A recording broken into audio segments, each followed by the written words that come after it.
Sesión General INPER.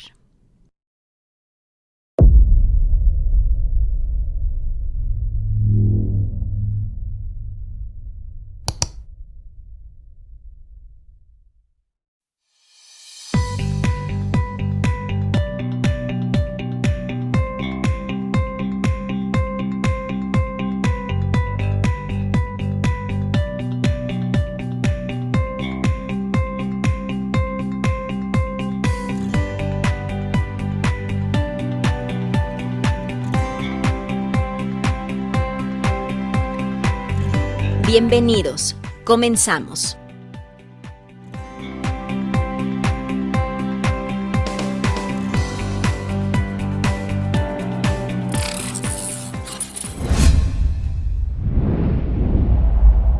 Secretaría de Salud, Instituto Nacional de Perinatología, Isidro Espinosa de los Reyes. Hola, muy buenas tardes. Sean bienvenidos al Instituto Nacional de Perinatología. A nombre de nuestra directora, la doctora Ana Cristina Arteaga Gómez, le damos la más cordial bienvenida y es un gusto para el Departamento de Medicina Crítica el presentar la sesión general el día de hoy. El tema es una de las principales causas de morbo y mortalidad materna en nuestro país. Hablar de sepsis durante el embarazo, parto y puerperio, le vamos a dar el término de sepsis materna. Para esto nos va a ser el gran honor de dar la presentación el doctor Edgar Gómez Sánchez, quien él es especialista en medicina de urgencias, con una subespecialidad en medicina del enfermo en estado crítico y actualmente está haciendo nuestro posgrado en medicina crítica obstétrica. Como parte de introducción, pues un pequeño caso clínico que tuvimos recientemente es una paciente de 37 años que cursaba su tercer embarazo. Llegó de primera vez al instituto con un embarazo de 25.6 semanas, con antecedente de 2 legrados en el año 2016 y 2017. Lo resto, pues, sin alguna patología, y acude por presentar dolor, náuseas y fiebre de 38 grados. Vean aquí cómo es importante identificar algunos datos que nos orientan que la paciente pues venía en un estado de gravedad. 70-40 de presión arterial, con una media de 50, frecuencia cardíaca de 150, frecuencia respiratoria de 24, saturando 93%, con fiebre de 38 grados, fue un triage rojo, se activa equipos de respuesta inmediata y se baja a valorar a la paciente, ¿no?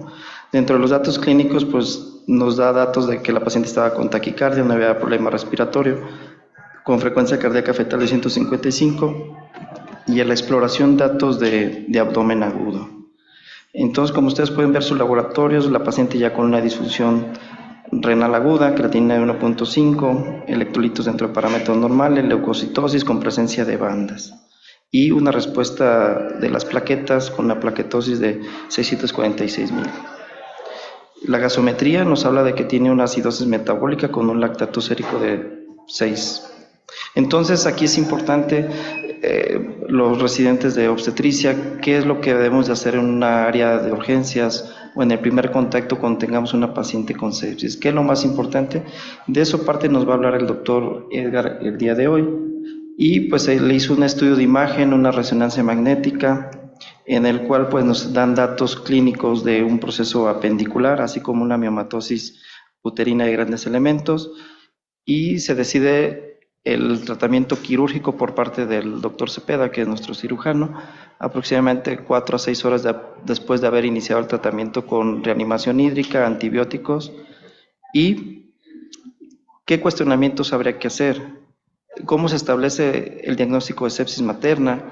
¿Qué escalas de ingreso a cuidados intensivos o qué herramientas yo puedo usar para diagnosticar? El tratamiento y algo que es importante, el tiempo en el que yo debo de quitar el foco o el sitio de la infección, ¿no? Muchas veces los que son quirúrgicos nos dicen que impregnar de antibióticos, realmente ahorita dentro de la charla también vamos a ver si hay alguna evidencia o no, y el pronóstico de la paciente con sepsis, y al final de la charla del doctor Edgar, pues vamos a tener un foro de dudas y preguntas. Y pues le damos la bienvenida, doctor, adelante.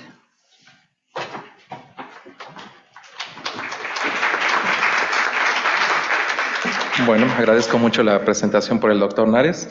Vamos a entrar de lleno con el tema. Bueno, esta es una patología que impacta mucho a la población obstétrica. Me voy a enfocar principalmente en tres eh, aseveraciones. La primera es que es muy importante identificar el deterioro materno. La segunda es que si no quitamos la fuente de infección, de nada, absolutamente de nada va a servir nuestras intervenciones. Y la tercera es que recordemos que en la mayoría de las ocasiones tendremos o tenemos a dos pacientes, ¿no? Entonces, para asegurar la estabilidad del binomio, pues es importante hacer buenas intervenciones.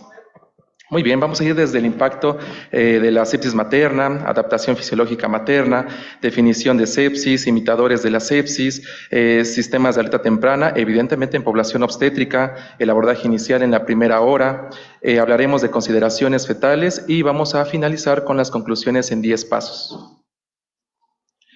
Muy bien, esta es la evidencia en los últimos años, ¿no? Desde la definición de sepsis allá por el 2016, ¿no? Se ha modificado. Luego entonces viene en el 2021 las guías para el manejo de sepsis y choque séptico. En la parte superior vemos las principales guías que abordan la sepsis materna por las principales sociedades y de estas se derivan diferentes artículos de revisión en los últimos años, evidentemente siguiendo las directrices de las guías que ya he comentado.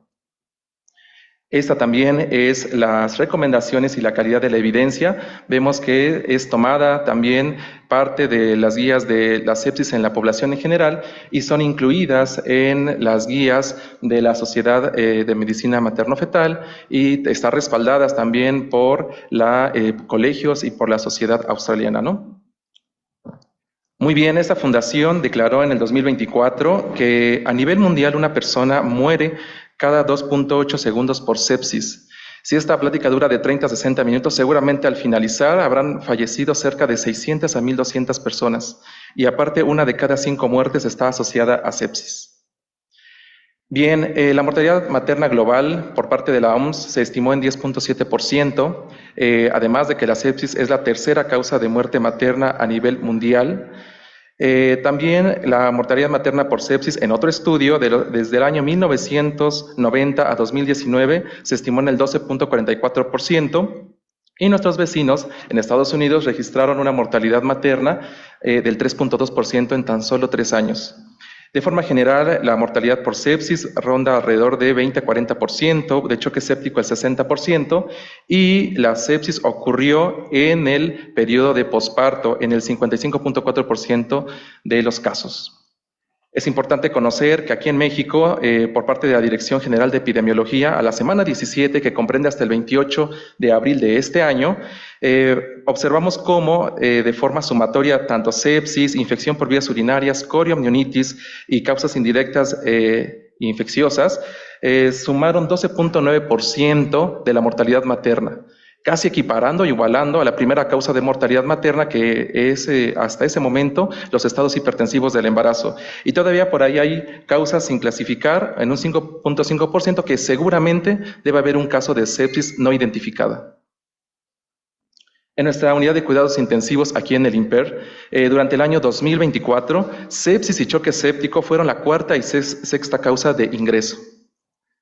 Muy bien, vamos a ver algunas consideraciones especiales, desde cambios fisiológicos y factores de riesgo maternos, ¿no? Otros sitios de infección más comunes en la población obstétrica a diferencia de la población general, otras causas obstétricas que imitan a la sepsis, la importancia del paquete de intervenciones en la primera hora, la evaluación de respuesta a volumen y monitorización materna y también muy importante la monitorización fetal.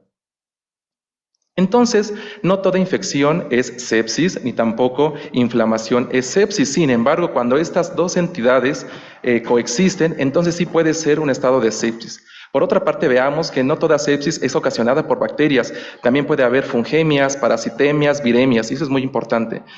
Por otro lado, también hay condiciones obstétricas imitadoras de sepsis que solamente generan inflamación y disfunción orgánica, ¿no? Vemos ahí ejemplos como pancreatitis, preeclampsia, hígado de graso, síndrome de Hell, por mencionar algunas, y que más adelante abordaremos.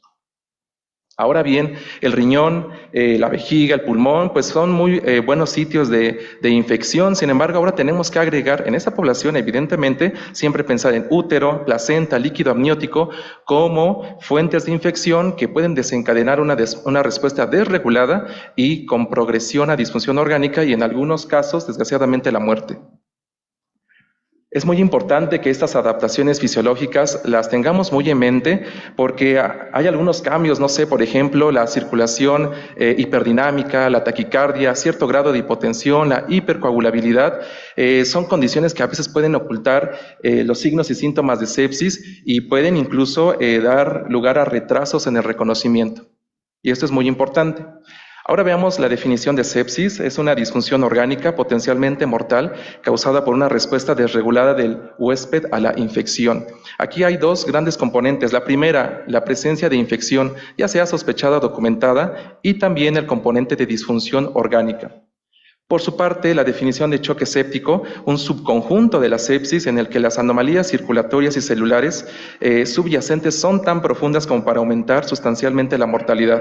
Y bueno, se reconocen estas mismas dos entidades que ya habíamos hablado, pero se agrega que hay una progresión del daño orgánico.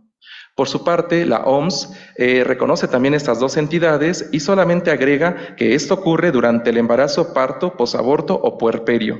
Y finalmente después acuña el término sepsis asociada al embarazo. Entonces, la definición no es lo mismo que la identificación. Partimos desde que la paciente tiene sepsis y después de haber dado una adecuada reanimación con líquidos intravenosos, si se agrega hipotensión arterial persistente que requiere vasopresores y aparte un lactato sérico mayor de 2 milimoles, pues evidentemente esta sería la forma de identificar el choque séptico. Es muy importante conocer las disfunciones orgánicas agudas de esta población, debido a que podemos desde un inicio magnificar el problema que está cursando la paciente, el deterioro clínico, y desde un inicio plantear estrategias terapéuticas. Estos estudios reportan que las 3 disfunciones orgánicas más frecuentes fueron a nivel cardiovascular, respiratoria y renal. Es muy importante conocer también las causas más comunes de sepsis maternas divididas por temporalidad del curso del embarazo. Como vemos, las causas en posparto son más frecuentes, incluso hasta el 54% fueron la causa de sepsis. Otros estudios también llevan esta tendencia, primero las causas posparto, luego las las intraparto y finalmente las intraparto. A veces hay una conexión entre las causas anteparto e intraparto y se toman como una sola, y coriamnionitis ahí cobra un papel muy relevante. Conocer también los sitios de infección, porque es muy diferente a la población en general. Son 3 principales sitios que se reportan en estos estudios. Los más frecuentes fueron a nivel genitourinario, a nivel respiratorio y a nivel gastrointestinal. Ahora, estos son los grandes imitadores de sepsis. Podemos dividirlos desde obstétricos y no obstétricos, pero la mayoría debutan con taquicardia, hipotensión y taquipnea. Y esto es lo que a veces dificulta un poco al clínico. Y si aparte de eso le agregamos ictericia, alteración del estado de alerta, astenia, dinamia, náuseas, vómito, dolor abdominal, dolor pélvico, dolor generalizado, fiebre o hipotermia, pues complica más aún la situación. Y es por eso que el proveedor de salud pues debe de tener una buena habilidad para discernir entre cualquiera de los dos escenarios. Bueno, hasta el día de hoy no existe un estándar de oro para el diagnóstico de sepsis. Es por eso que debemos utilizar muchos parámetros para poder nosotros identificar un estado de sepsis o choque séptico, desde el aspecto general, que es muy importante, evaluar muy bien las ventanas de choque, el lactato sérico quizás, evidentemente la sospecha de una infección, también utilizar herramientas que identifican el deterioro materno, evidentemente signos vitales, ¿no? Y parámetros de laboratorio y estudios de microbiología. Todo esto ayudan a poder identificar sepsis o bien choque séptico. Y una vez identificado esto, pues nos lleva a evaluar el grado de disfunción orgánica para poder plantear una estrategia terapéutica.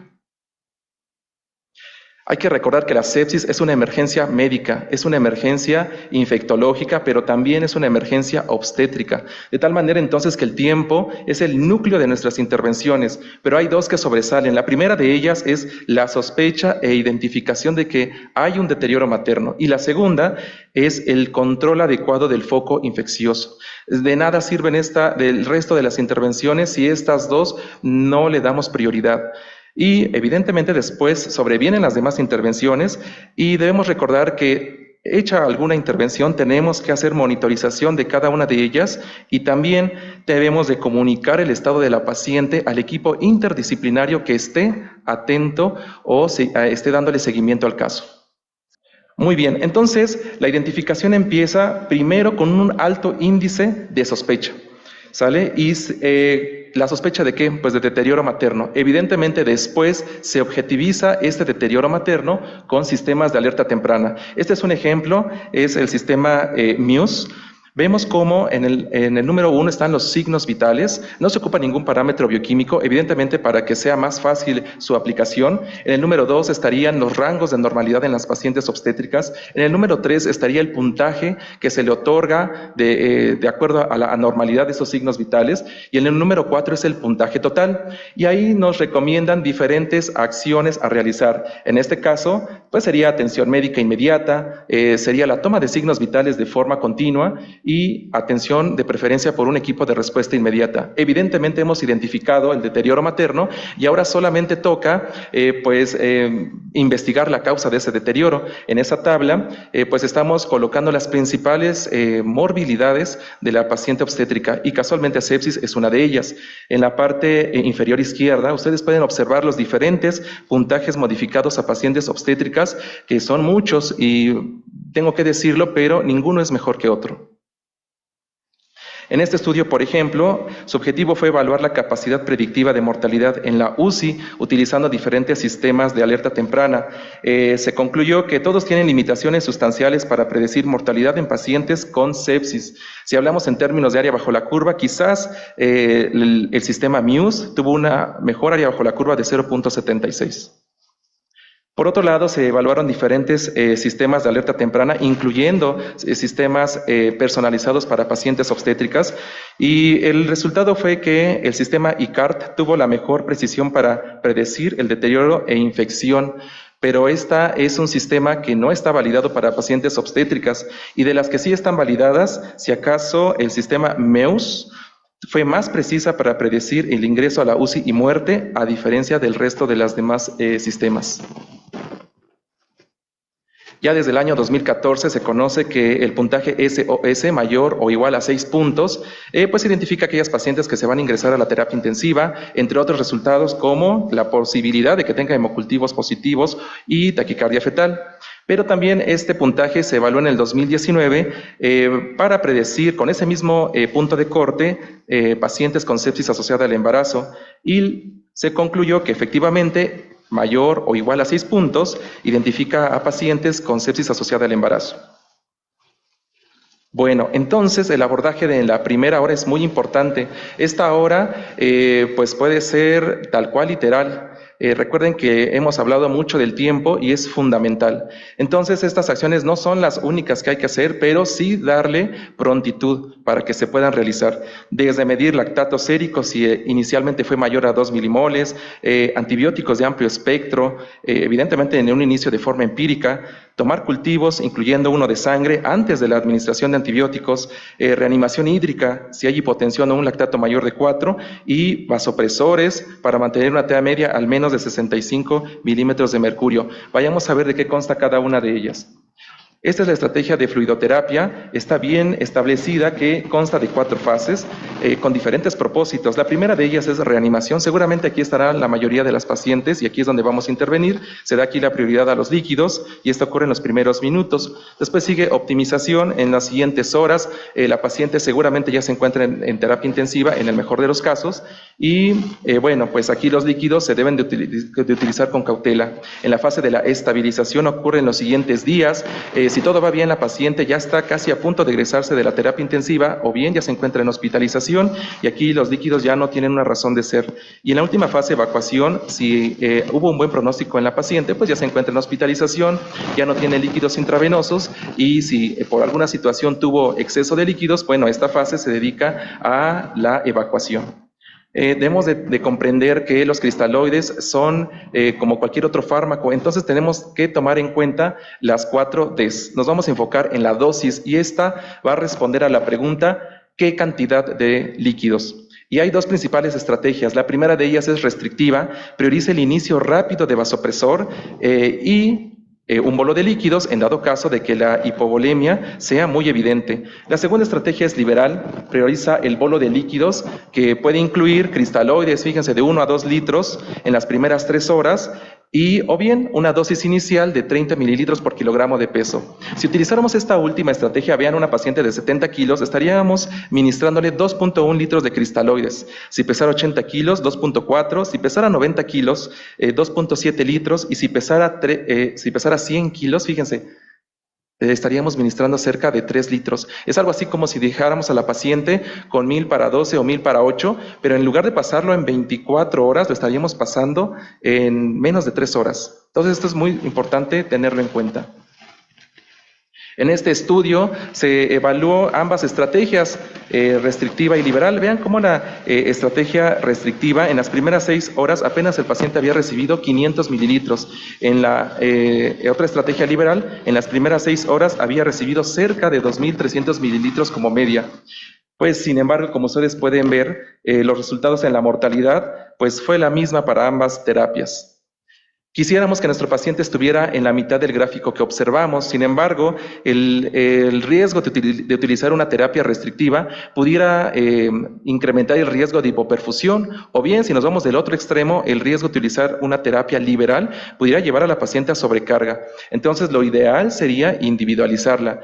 Pero, bueno, quedémonos con esto. La hipoperfusión es mala, pero la congestión es peor. Y aunque se dice muy fácil individualizar la terapia hídrica, en la práctica clínica es muy compleja. Fíjense todos estos parámetros que podemos utilizar para poder individualizar los líquidos, desde presiones de llenado, desde utilizar parámetros de perfusión clínica, parámetros de perfusión bioquímica, frecuencia cardíaca, TA sistólica, diastólica, TA media, índices, por ejemplo, índice de choque, índice diastólico, índice de choque modificado, algunos parámetros ultrasonográficos, la cantidad de oxígeno que está recibiendo la paciente. Si se dan cuenta, todo esto engloba el término individualizar. Pero bueno, una vez que hayamos hecho este ejercicio, pues nos va a llevar a dos cosas. Nuestra paciente responde a volumen, o sea, el volumen que yo le voy a pasar se va a beneficiar o va a tener un incremento del gasto cardíaco como para mejorar la perfusión tisular. Y la otra cuestión es, ¿mi paciente tolerará ese volumen? O sea, que el volumen que yo le voy a pasar no le causará más daño. Entonces, este algoritmo inicia desde que identificamos a la paciente con hipotensión arterial o hipoperfusión tisular. Luego, entonces, nos lleva a la pregunta, ¿requiere líquidos intravenosos mi paciente? Si la respuesta es no, entonces haremos una reevaluación subsecuente del estado clínico del paciente. Si la respuesta es sí, entonces me tendré que ir a si mi paciente es respondedor a volumen. Y vemos cómo evaluar la capacidad de respuesta a volumen en las pacientes obstétricas. Tenemos principalmente dos formas. Una es la elevación pasiva de piernas, la otra es la colapsabilidad de la vena cava inferior mayor del 30%. Sin embargo, a veces, o mejor dicho, después de las 20 semanas de gestación, estas técnicas son un poco incómodas por el útero. Entonces, en los últimos años se han descrito otras dos técnicas para evaluar la capacidad de respuesta a volumen en estas pacientes obstétricas, y es el porcentaje de variación del flujo carotidio y el porcentaje de variación del IVT del ventrículo izquierdo. Bueno, entonces, si la respuesta es sí, mi paciente es respondedor a volumen, pues entonces voy a administrar de 1 a 2 líquidos de cristaloides de forma inicial en un intervalo de 3 horas. O bien voy a utilizar bolos de líquidos de 300 a 500 mililitros para 15 minutos. Si mi respuesta es no, entonces daré prioridad al inicio de vasopresores. Bien, y después esto me tiene que llevar a estar reevaluando de forma continua si hay todavía capacidad de respuesta a volumen, y bien, si hay tolerancia a volumen. ¿Cómo vamos a evaluar la tolerancia a volumen? Utiliza muchos parámetros ecográficos, pero puede ser clínicos, desde que veamos que la paciente tiene estertores, de que requiere más oxígeno, de que veamos ingurgitación yugular. Eso pueden ser datos de que la paciente no es para nada tolerante al volumen. Vean, esta es una consideración que hay que tomar en cuenta en un pequeño porcentaje de pacientes, pero existe la compresión aortocava, principalmente a partir de las 20 semanas de gestación. Vean que con el simple hecho de un desplazamiento al menos de 15 grados hacia la izquierda disminuye estos efectos. Vemos cómo la paciente en decúbito supino tiene un gasto cardíaco de 4.1 litros. Con esta lateralización a la izquierda, el gasto cardíaco incrementa a 6.7 litros. Vemos entonces esa variación de más del 5 al 20%, y esto hay que también tomarlo en cuenta. Muy bien, si ya hemos hecho todo lo anterior y hay hipotensión arterial persistente, o sea, una TA media menor a 65 milímetros de mercurio, pues lo ideal sería iniciar vasopresores. De primera línea tenemos norepinefrina. Esta revisión sistemática concluye que la norepinefrina fue superior a otros vasopresores en la reducción de la incidencia de arritmias con un riesgo relativo de 0.64. Ahora, ¿podemos administrar nosotros por vía periférica? La respuesta es que sí, y es muy segura. Evidentemente utilizando venas de mediano calibre, me estoy refiriendo a aquellas venas que se encuentran en la fosa cubital. No solamente eso, sino que los estudios muestran que el inicio más rápido de vasopresores fue utilizando una línea periférica. Vean, 4.2 horas contra 6.3 horas si utilizamos una línea central. Hubo menos acumulación de líquidos y pues no hubo diferencias en la tasa de complicaciones. Si por alguna situación tuviéramos que incrementar más la dosis de norepinefrina, valdría la pena agregar un segundo vasopresor de segunda línea, en este caso vasopresina. Bueno, en este estudio, Sepsis-PAM, pues evaluó dos objetivos de TA media. El primer grupo, un grupo alto, TA media de 80-85 milímetros de mercurio, y el segundo grupo, una TA media de 65 a 70. Vean, no hubo ninguna diferencia en la supervivencia entre ambos grupos. Es por eso que es conveniente que las pacientes obstétricas tengan un objetivo de TA media mayor o igual a 65 milímetros de mercurio. Ya en estudios anteriores se muestra que existe una muy buena correlación entre la presión uterina y el flujo sanguíneo uteroplacentario. Es por eso que mantener una adecuada TA media en este escenario, pues vamos a asegurar un adecuado aporte a la interfaz uteroplacentaria. Vamos ahora con el lactato sérico. Sabemos que valores mayores a 4 milimoles se asocian a un aumento de la mortalidad, pero incluso valores intermedios de 2 a 4 tienen mayor riesgo de mortalidad, y es por eso que la recomendación en sepsis asociada al embarazo, tenemos que hacer una intervención si hay un lactato sérico mayor a 2 milimoles. Esta revisión sistemática se dio a la tarea de establecer un rango de lactato sérico en pacientes embarazadas sanas en todos los momentos del embarazo. Y miren lo que observaron, que en el parto y posparto inmediato había niveles de lactato sérico de hasta 7 milimoles, pero esto era completamente normal. Evidentemente después se dieron cuenta que de 30 a 60 minutos después volvía otra vez el lactato a niveles por debajo de 2 milimoles. Por lo tanto, pues es una herramienta de detección al igual que en mujeres no gestantes. Vean, en este otro estudio se buscó la asociación del lactato en pacientes con sepsis asociada al embarazo y el pronóstico materno. Bueno, ya de entrada las pacientes que ingresaron a la terapia intensiva tuvieron mayores incrementados de lactato, y el punto de corte de 3.8 tuvo un área bajo la curva de 0.81 para predecir aquellas pacientes que requerían un ingreso a la terapia intensiva. Desgraciadamente, con la mortalidad de ese mismo punto de corte no fueron los mismos resultados, con un área bajo la curva de 0.62. Encontraron que hubo un mayor ingreso a UCI, mayor estancia hospitalaria y mayor mortalidad en aquellas pacientes que tenían un lactato mayor de 4. Evidentemente, las pacientes que fallecieron tuvieron un lactato sérico a las 48 horas de 7.3. Y bueno, se concluye que el lactato sérico fue más alto en pacientes que ingresaron a la terapia intensiva. El punto de corte de 3.8 se asocia a mayor probabilidad de ingreso a la terapia intensiva. El aclaramiento, o sea, la disminución de más del 60% del lactato sérico versus a su nivel inicial, se asoció a una supervivencia del 100%, y el incremento del lactato del 100% respecto a su nivel basal, vean, se asoció a una mortalidad del 100%. Este estudio, por ejemplo, quiso evaluar o determinar si la reanimación guiada por perfusión periférica es más efectiva que guiada por niveles de lactato sérico para reducir la mortalidad.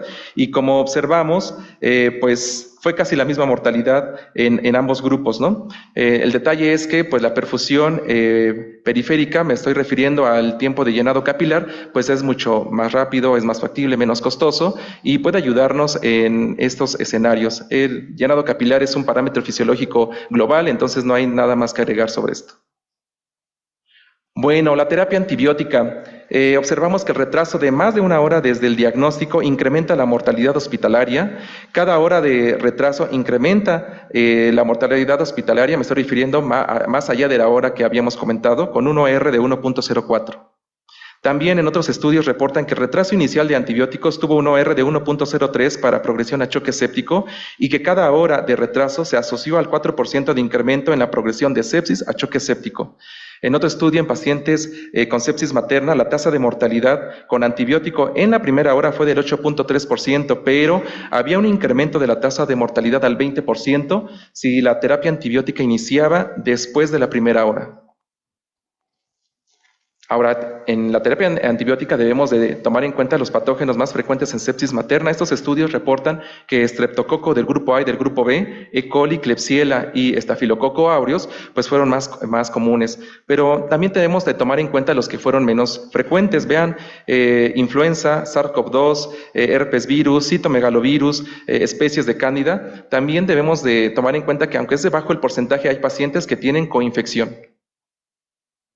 Bueno, entonces, en la mayoría de los escenarios vamos a iniciar el antibiótico de forma inmediata, principalmente en la primera hora, salvo en aquellos casos en donde haya dudas y tengamos que recurrir, por ejemplo, a reinterrogar al paciente, a hacer una búsqueda compleja en la historia clínica o incluso tengamos que descartar alguna causa imitadora de sepsis. Solamente en esos escenarios podemos quizás prescindir de esto, pero si tenemos la duda todavía, entonces sí tenemos que administrar antibiótico en las primeras, aquí ya serían en las primeras 3 horas, evidentemente con todas las implicaciones que esto conlleva.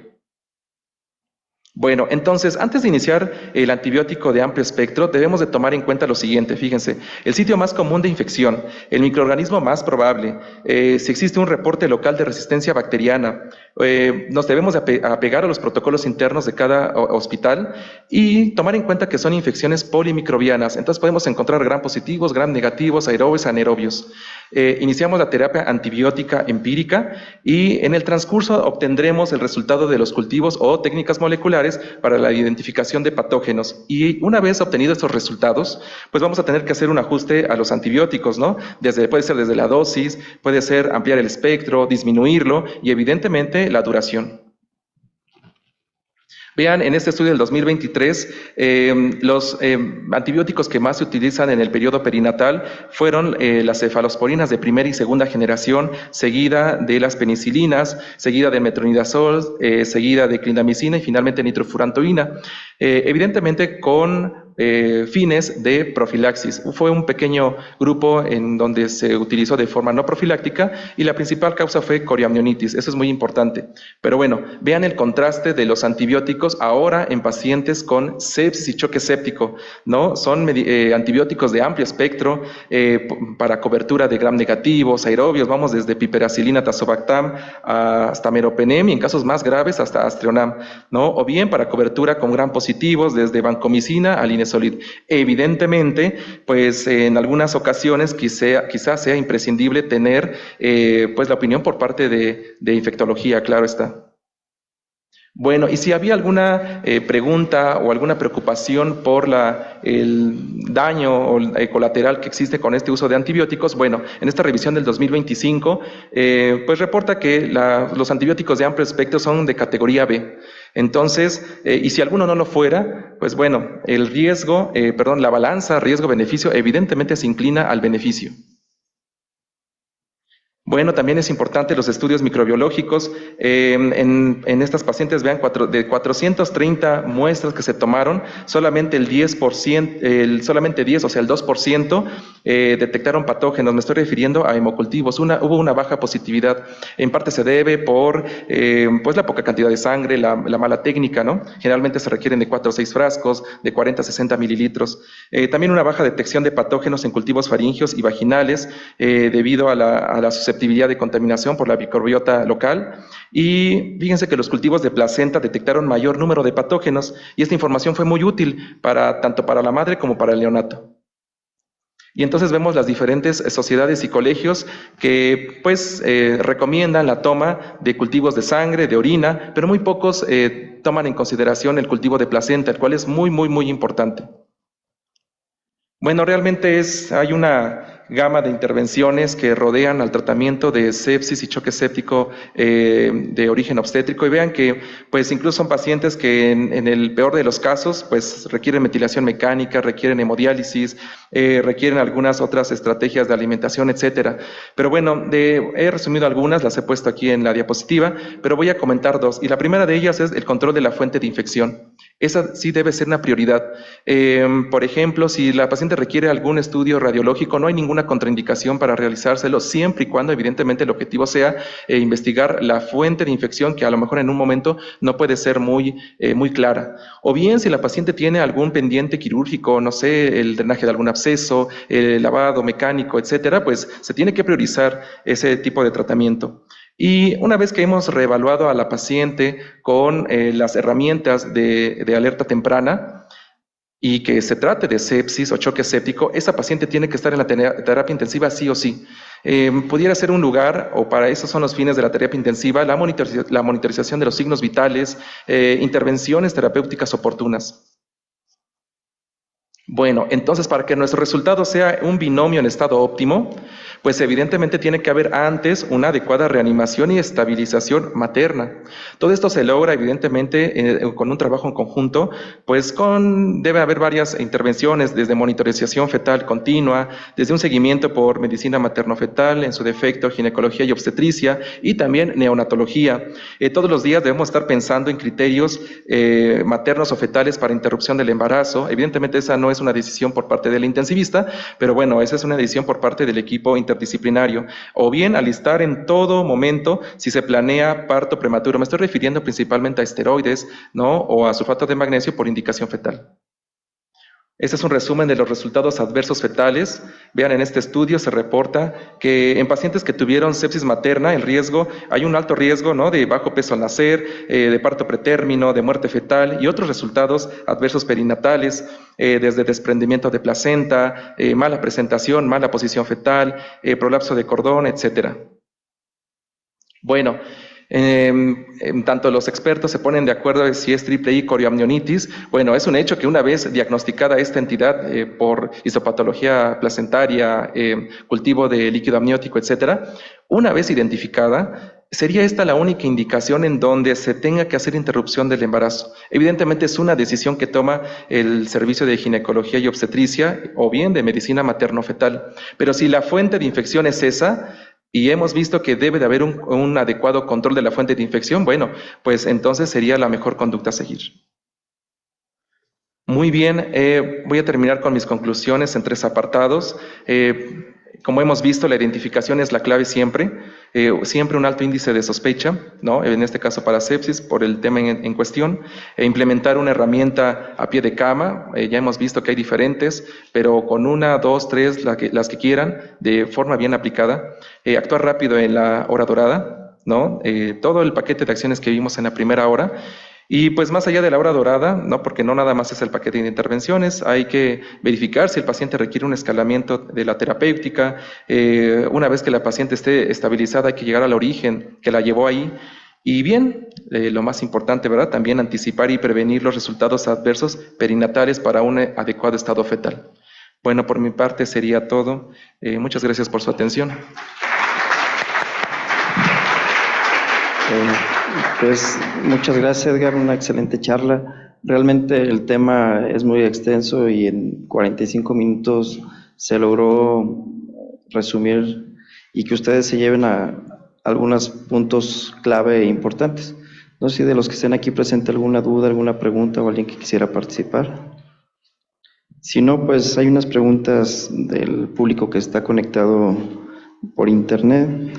Saludos desde Texcoco. Una evaluación importante es el llenado capilar y la hipotensión arterial. ¿Cuál sería la presión arterial que las pacientes embarazadas deberían de estar manejando o nuestra meta en una paciente con sepsis o choque séptico? Bueno, ya lo habíamos comentado, ¿no? Una TA media mayor de 65 milímetros de mercurio. Aunque, bueno, evidentemente puede haber todavía un rango inferior a esto, siempre y cuando nuestro compromiso sea verificar en todo momento que la paciente mantenga adecuada perfusión tisular. Con ayuda, evidentemente, de ventanas de estado de choque, podemos evaluarlas desde que la paciente mantenga un adecuado llenado capilar, desde que mantenga uresis, ¿no? De que esté alerta. Pudiera ser que pudiéramos tener un objetivo más bajo, pero de forma general, yo creo que ese límite es muy prudente, 65 milímetros de mercurio.